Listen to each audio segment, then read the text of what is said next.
Assalamualaikum warahmatullahi wabarakatuh.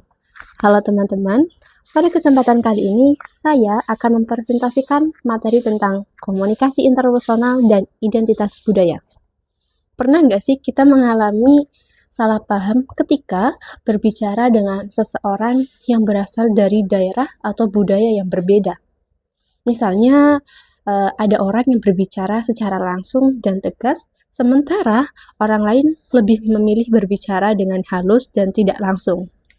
Nah, perbedaan tersebut seringkali terjadi karena adanya pengaruh budaya dalam komunikasi.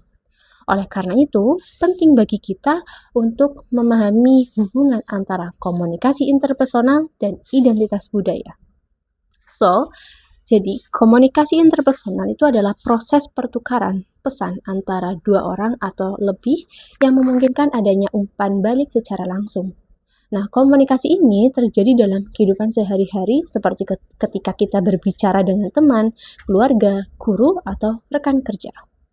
Tujuan dari komunikasi interpersonal antara lain untuk menyampaikan informasi, membangun hubungan sosial, mempengaruhi sikap dan perilaku, serta menyelesaikan berbagai permasalahan yang muncul dalam interaksi sosial.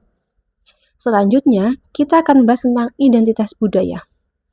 Identitas budaya itu kan adalah ciri khas yang dimiliki seseorang atau kelompok yang menunjukkan asal-usul budaya mereka. Identitas budaya dapat berupa bahasa, adat istiadat, agama, nilai-nilai, norma, tradisi, hingga berkomunikasi. Melalui identitas budaya, seseorang merasa menjadi bagian dari kelompok tertentu dan memiliki karakteristik yang membedakannya dari kelompok lain. Hubungan antara komunikasi interpersonal dan identitas budaya sangat erat, karena budaya mempengaruhi cara seseorang berbicara, menyampaikan pendapat, mengekspresikan emosi, bahkan menghormati orang lain. Sebagai contoh nih, dalam budaya Jawa, seseorang kan cenderung menggunakan bahasa yang sopan dan halus ketika berbicara dengan orang yang lebih tua. Sementara itu, di beberapa budaya lain, komunikasi yang langsung dianggap sebagai bentuk kejujuran dan keterbukaan.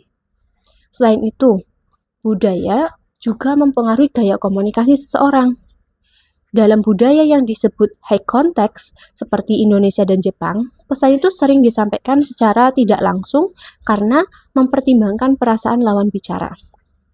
Sebaliknya, dalam budaya low context, seperti Amerika Serikat atau Jerman, pesan biasanya disampaikan secara langsung dan jelas agar mudah dipahami. Namun, ternyata perbedaan budaya itu juga dapat menimbulkan hambatan dalam komunikasi.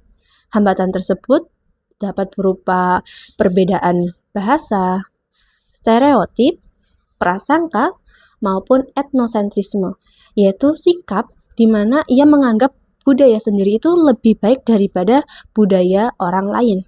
Nah, jika tidak dikelola dengan baik nih, hambatan-hambatan ini tuh dapat menyebabkan kesalahpahaman bahkan konflik.